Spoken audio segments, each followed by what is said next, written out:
Hey everyone, this is Ben with Blue Ribbon Coalition. We are here on episode 23 of the Defend Your Ground podcast. This week we have invited Dean Diamond to be a guest on the show. Dean is from southern Idaho and he is heavily involved in an issue we've been tracking closely. There's a wind project that's being proposed in southern Idaho, and it's called the Lava Ridge Wind Project. And this is, to my understanding, the biggest wind project that's ever been proposed in the state of Idaho. The plan is to install it on federal land managed by the BLM. They're currently in a process where they're accepting public comment and reviewing the impacts that this project will have on the surrounding area and communities. And Dean is part of a group that's been organizing to oppose this. There are significant problems that we're finding related to this, not the least of which is it'll likely result in reduced recreation access to the federal land where this wind project will be installed. I first learned about this from an ATV club in the area, and so we're glad to have Dean here. I'm going to turn some time over to Dean, and I would like Dean to kind of explain, first of all, where this is, what the impacts are going to be, and then talk to us a little bit about the coalition you've put together of people that are joining together to oppose this. So, Dean, why don't you start by telling us where this wind project is going to be proposed for people who might not be as familiar with Idaho and the areas around there. Okay, yeah, my name's Dean Diamond. I have a small farm out here on it. There's actually a national monument called the Minidoka National Monument, and my farm borders up to that. This project is in, like you said, southern Idaho. It would be north of Twin Falls and south of Sun Valley, just to kind of give you a perspective of where it is. Them are two. The craters of the moon and stuff is on the far side of it. They would be able to see them from the craters of the moon, but it isn't actually on the craters of the moon monument ground. So that's where it's located. What more do you want me to tell you, Ben? Okay. Yeah, so talk to us a little bit about the community here. I know you guys, I've heard about this a little over a year ago. An ATV club told me about it, so I thought, well, I'll look at the recreation dimensions of this. And after looking at it and how big it was, and knowing what happens to recreation access when you put in a big wind installation like this, that's when I first started getting involved. But since then, this has kind of taken on a life of its own.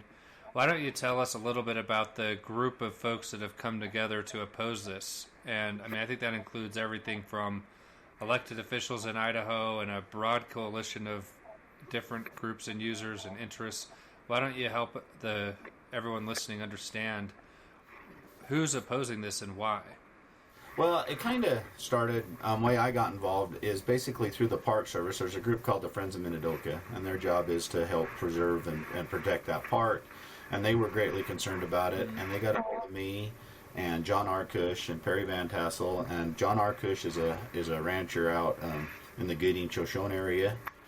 He has the cows. He runs on the Star Lake allotment out there. Perry Van Tassel is a dairyman over on the Hidden Valley side of it, where he would actually be surrounded on three sides by big windmills.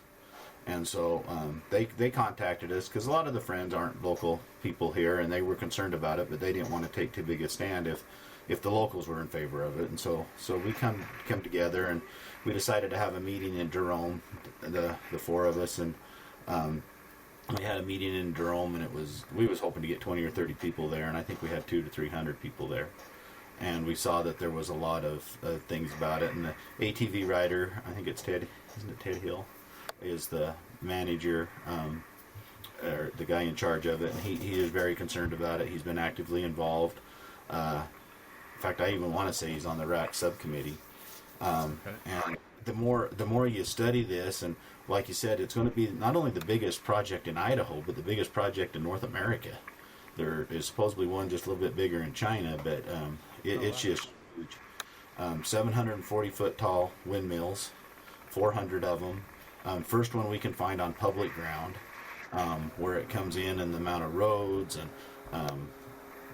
that they're going to come in and destroy the, it's kind of ironic that you have all this development that the cowboys have done through the years, bringing water troughs in and managing the grass and stuff. And the ATV groups have come in and built controlled trails so that you don't have erosion and they can still go out and have fun and ride on it. And they're going to come in and destroy all that and put just roads in, which is going to just do away with the whole history. And I know this is an ATV group more oriented, but we're all, so far on this desert, we've all been able to work really well together. There's Wilson Butte Cave and there's some of the oldest signs of life in North America found out on that desert. And that's cool, whether you're an ATV rider or going out and camping it, to be able to see that stuff and work around that, and to come in with these windmills and stuff and start blasting and leveling and destroying. It's just going to be devastating to this whole valley. And so yeah, so let me make sure I understand. So I understand that the farmers tend to be opposed to this. You're a farmer. Your coalition includes several ranchers. The Friends of the Minidoka, the Minidoka National Monument, isn't that kind of a historical site national monument? That was like one of these Japanese internment camps, right? Correct, and that was one of the biggest ones. And actually one of the reasons that Bill Clinton made that designated that as a national monument as he left office, and they took and did a general management plan, and they have really been good about involving the whole community and group to make sure that it wasn't just to come over and take over this desert. But one of the reasons they chose out here was because of its isolation, and so it still gave a remote. Then people, they lost everything, and they had to come out here and live for a number of years out in the middle of nowhere in pretty harsh conditions.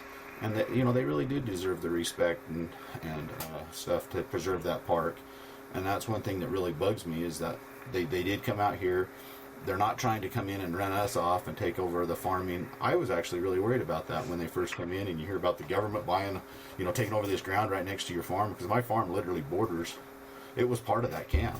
My farm was. But it has been just the opposite. The Friends of Minidoka, the Park Service, they have worked really, really well with us. They're concerned about the neighbors. And so then when the BLM comes in and says, well, yeah, that's fine. You had that preservation over here, but now we're going to let these windmills come in. And I know people just say, well, the view shed is one thing. But people go camping. They go riding their bikes just to get the beautiful views. On a clear night, it looks like you can just reach out and grab the star. You're that close to it, and it's just so calm and clear. And I've got a view off the back of my farm that millionaires don't have out of the back of their house. And I just don't think it's right that these mills can come in, put all the flashing lights up there, and you start talking about killing the birds and stuff. It's funny. You can go. These guys are allowed to kill an eagle. But if I go pick a feather up off of the dead eagle, then I go to jail. It's so it's so weird. So you've mentioned that like the history of the area would be taken away because they'd come in and put roads where there have been trails that have been created. The Friends of the Minnetonka, they're opposed because of the view shed, and then wildlife. You mentioned that with the eagles. I'm curious, are there other reasons why people in the area and people all over are opposed to this project that we should be aware of? There's a lot of talk about the aquifer, that we're on the biggest aquifer in the world, or as far as I know, the North America, and it's fragile and stuff, and we don't know what the blasting and all that is going to do to it. Them seem to be the big ones, the effect that it's going to have on the wildlife, the restriction that it's going to have on public ground. People come in and say, well, it's going to give it more access because you got 400 miles of road. And them are the people that don't understand what true access is to the wilderness and stuff. They're going to do away with your ATV trails. They're going to do away with, and that when their first windmill gets vandalized, that they're going to start blocking that area off too. And firefighting, in my opinion, is a big one.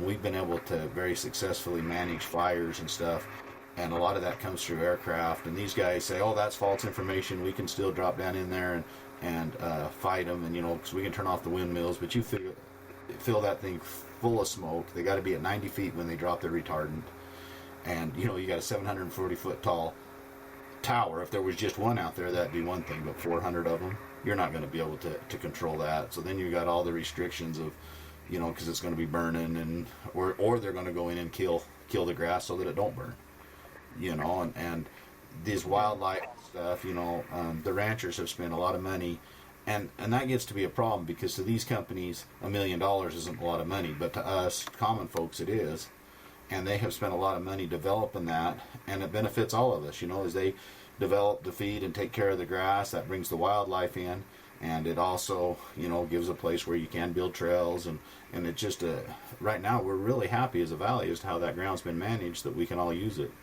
And to me, if they come in and just put the windmills up, they're just letting a big select group of rich people buy the ground, is what it amounts to.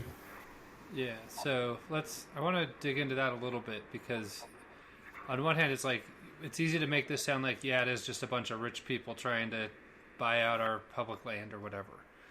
But we need power, we need energy. Windmills are one of the way we can produce it, and so I don't think the folks proposing this are doing it in bad faith. I think they're doing it because they feel like there is a demand for that energy to be created. But what would be your response to that? Because we know the Biden administration is really emphasizing clean energy projects on federal land. That's probably getting the most attention of just about anything in federal land management right now, between the solar farms and wind farms like this. You have the groups that are really pushing the climate change threat, and that this is the way to solve it. And so here you have a local group that says, well, and we don't have to get into the politics of that necessarily, but where's this power going to go? Do we really need it?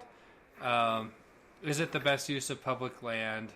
Is this the best way of producing the energy this country needs? That's going to be ultimately what the agency's looking at here, and that's where they'll be getting a lot of pressure from the top to approve this, because it's in line with the climate goals and the clean energy agenda. And so I'm curious what the group you've put together thinks about all of that. Okay, so that's kind of a two-sided, or there's a whole bunch of angles that could go. First off, before I forget, I'd like to think, you're right, they're getting a lot of pressure from the top, from the Biden administration to approve this. But when you go back and look at what the goals are of the BLM as a whole, it is to provide and protect the ground and allow the most public use of it. And this goes directly against that, because it is just taking it down to one entity. If we wanted to make it private ground, heck, I'd have bought some if I knew it was for sale. But the other side, as far as what the power being produced, my opinion is the windmills aren't as green as you think they are. When you take and you draw a big circle around and all the stuff that it takes to build them and all the diesel and all that kind of stuff, it's not just as green. And when you're talking green energy, you got to draw a circle around the whole project. You can't just measure it at the tailpipe of a car, so to speak. You've got to look at the whole thing. And I can't speak for Idaho Power, but I have found it interesting that they have not stepped on board. They haven't come in and said that they need this power. And if you go online and look at their 20-year plan, Idaho Power doesn't include Lava Ridge in their any power from Lava Ridge in their 20-year plan. They have a little bit of windmill power and stuff, but the problem that you run into with wind and solar is the being there when you need it. Idaho Power has a certain amount of base power that they need. They're not working on it right now. In fact, they're probably selling power out of the state right now because they just don't need all the power they could potentially produce. But come the middle of the summer, when all of us are pumping and everybody's got their air conditioner on, they need power. There's right, but they can't depend on wind and solar, especially wind, because they don't know if the wind's going to blow. And so, they've got to have their base power, but on that extra surplus of power, they've got to have a source that is dependable, that they know will be there when they need it. And so Idaho Power has a really good 20-year plan worked out. LS Power tries to sell that they would have an option to buy this power, but we all know that we're not going to be able to outbid California and stuff on it. And so they're working with contracts, and right now they will tell you they don't have a designated contract for this power, but it is slated to go to Southern California and Nevada, down in there. And I think that's one of the biggest frustrations that I've seen from your group and people who are, looking into this project is we're going to have to give up our backyard essentially for power that doesn't even benefit us, that goes to California. And that's something that there's this big disconnect. In fact, there's been other planning processes in Idaho. There is a comment period and meetings discussing how the BLM is going to address renewable energy projects. And there was a lot of Lava Ridge people on this meeting, and that was a big concern with people, is if we have to give up something, we want to make sure we're benefiting as well. And it just feels very one-sided to the locals, I think.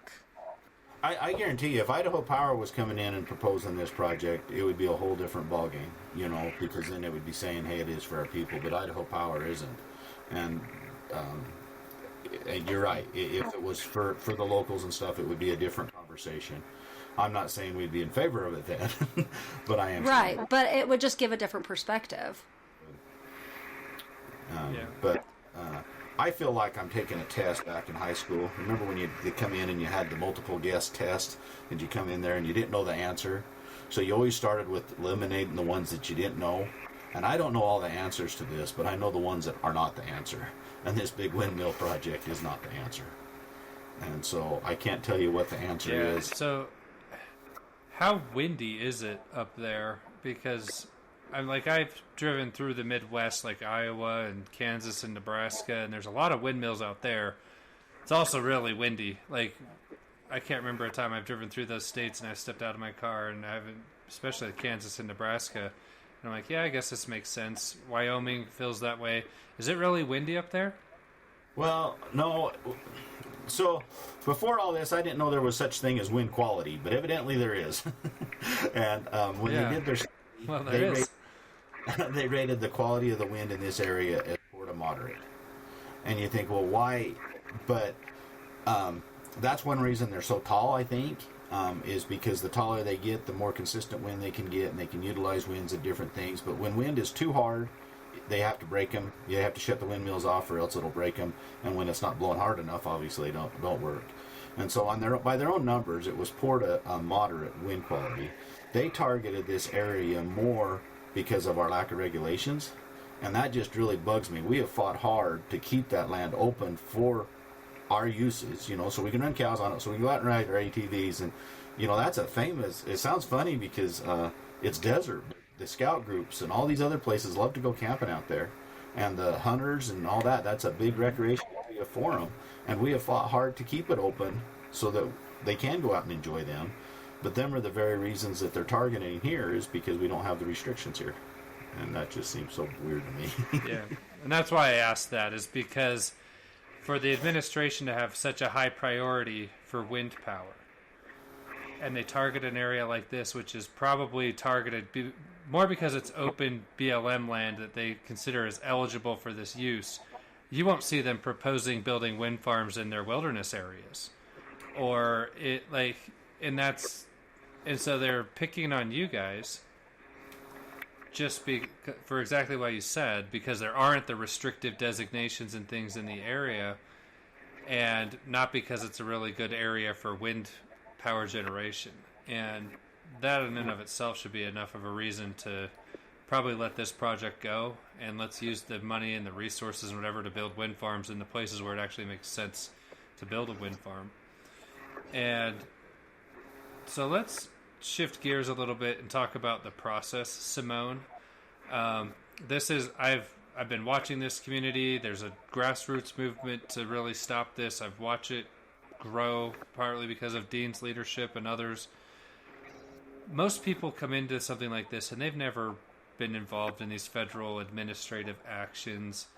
So remind me, Simone, where is this? Are we in the draft plan version of this? And so we're at the draft and then they'll be doing the final soon? Or is this scoping? Yeah, so this is scoping, but we do have alternatives proposed.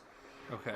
So they've got alternative A, B, C, D, and E. So they actually have a lot of alternatives proposed for this. The BLM has said that their preferred alternative is, I believe, B or C and E, if I remember right. B would designate the most area, though. It would take away the most. So the BLM's preferred alternatives are not the most encompassing for this company. You wouldn't lose as much land, and I know they claim that you're not going to lose access, but something that I saw, people were asking about hunting, and somebody said that, oh, it's still going to be open to hunting, and I'm like, how can you hunt and shoot a gun right next to? I mean, it just doesn't. Yeah, seem don't you have to feasible be me. like 300 yards away from a structure to fire? Like at least in Utah, you do. Yeah, and so I'm like, no, you can't hunt right next to one of these turbines, and so when they claim that it's not going to affect access and recreation and the current uses, I just don't see how that's feasible. But anyway, so we have this draft. We've got proposed alternatives, and alternative A is the current management plan. No action. Basically, that's the alternative that would not build a wind farm in any capacity. And so alternative A is what most people are saying they would like the BLM to choose. Where we're still in the draft, these processes can take a long time, so they're accepting public comment. Dean and his group were successful in getting an extension, which is helpful for people to continue to learn about the project and submit comments. They'll review all those comments, and then they will give us a decision, and we'll have a record of decision, and that's when we can start, and people can start hold on, appealing you this said if this decision. is in scoping, they'll review the comments, they'll come up with another draft that incorporates the comments. You'll still have one more round of public comment before the decision, and so this could still be, like, if it's really just in scoping, it's probably realistic that we don't really see a record of decision for at least a year, right? I don't know what their timeline is. You'd think they would want to, I mean, I'm not sure when they're trying to get this. My guess is it would be right after the 2024 election. Their goal right now, and like if Biden gets, their goal right now is to have the final EIS out by late fall and a record of decision by early fall. I mean late summer for the record for the final EIS, and then to have the record of decision by early fall. Does that make sense? Yeah. Whether it extended out or not, because it really isn't the scoping. We're in the comment period for the draft EIS, right? Yeah, that's right. I was like, we do have alternatives. We are in the draft. We're not in scoping. Okay. We do a lot of these, so you got to keep them all straight. Scoping was about a year ago. I still think that's a little ambitious for the BLM, but my guess is they'll try to get it done sometime during this first term of the Biden administration. So we have an action alert where people can make a comment on this plan, and I know the community's been commenting. Folks have been using our tool. We'll have a link to where if you want to comment on this plan, it'll be in the show notes for the show. And we definitely want everybody to add their voice to this one. There's definitely a good group in Idaho that's rallying the folks to get involved. And the BLM's legally required to consider comments. And we always make our comments with the assumption that one day we might litigate an issue. So we're always laying markers down that if we need to challenge a decision in court, we always have that option available to us. But until you get the record of decision, we generally aren't getting too aggressive with lawyers. And that's usually when they come in. And one thing I was explaining to you, Dean, that I wanted to just make sure the community understands is once you get the record of decision, you have what's called an objection period or the period of administrative appeal. And that's where if you're somebody who's going to be injured by the decision, you can appeal it. And an administrative law judge, which is a judge that actually works for the executive branch of the government. They don't actually work for the judicial branch. So it's somebody that works at the Department of Interior deciding, did the Department of Interior make the right decision? And that's what we usually will call the administrative appeal. So you'll go through that process first. And then if you lose on the administrative appeal, that's when you'd actually then file a federal lawsuit against something like this in federal court, because you will have exhausted your administrative remedies. And so anytime you're gearing up to oppose or challenge a decision like this, it's always going to be a process that takes several years. And the comment period I would consider is like the very initial stages of a legal action. It doesn't always mean that. We probably comment on hundreds of things a year where we actually don't take legal action. A lot of reasons that's because we influence the outcome and we actually get them to adopt a better plan. Sometimes and so it just depends on the issue and the situation. But I know that your group has already started contemplating the possibility that this could require legal action. And so I wanted to give you a minute to explain to people how you're doing that. I know that you guys have set up a fund where people can donate. You ought to at least let people know where that is, and we'd be happy to put any links or whatever in the notes that are information of how people can do that. So if they want to support you in that, they can. So why don't you explain what's going on there, Dean? Okay, I do have one question though for you. You talk about the administration appeals. So if a record of decision comes out in early fall, like they're predicting, how long would you expect it to take to go through that administration appeal process? So you have 30 days to file your notice of intent, and then you have 30 days to then file your actual statement of reasons of why you believe the decision should be stayed or overturned or not put into effect. And then the BLM has to respond to you, and then a lot of times that requires a response from you. Like I'm in the middle of administrative appeals right now, and it's a process that takes months just to do that administrative appeal part. And then once you get a final verdict from what's called the Internal Board of Land Appeals, or the Interior Board of Land Appeals, then you have standing to file in federal court. Until you've done that, you're not going to file anything that would actually be considered a lawsuit in the judicial branch of the government. And so that's just to help people understand the timeline of how these things usually play out, if that's the course that things follow. So if it followed that course before an actual lawsuit, we're still at least a year away from any kind of actual lawsuit being able to be filed. Would you say that's fair? Yeah, I mean, unless they really rush the decision through, but they've got to respond to all the comments that they're getting, and they've got to respond to all of those issues before they even release the final EIS, and so it's going to take them a while to go through all of this. So right now to talk about a lawsuit, it's like talking about a car accident before you even buy the car. Is that right? A little bit, except for I would make sure that if you're seriously contemplating litigation, that you're accounting for that in your public comments you're submitting now, because if you, what you can't do is show up at the last minute and say, well, you guys didn't consider X, Y, and Z and A, B, C, and D, and so we're suing you because you didn't consider all this stuff. At that point, they get to say, well, you didn't bring that up in your comments. And so we didn't consider it because you didn't bring it up. We considered everything we were legally required to, and you had a chance to bring that before us during the multiple public comment periods, and you didn't. And so your comments actually do need to be legally substantive if that's something you're considering. And so the public comment period is still kind of the embryonic stage of a legal action.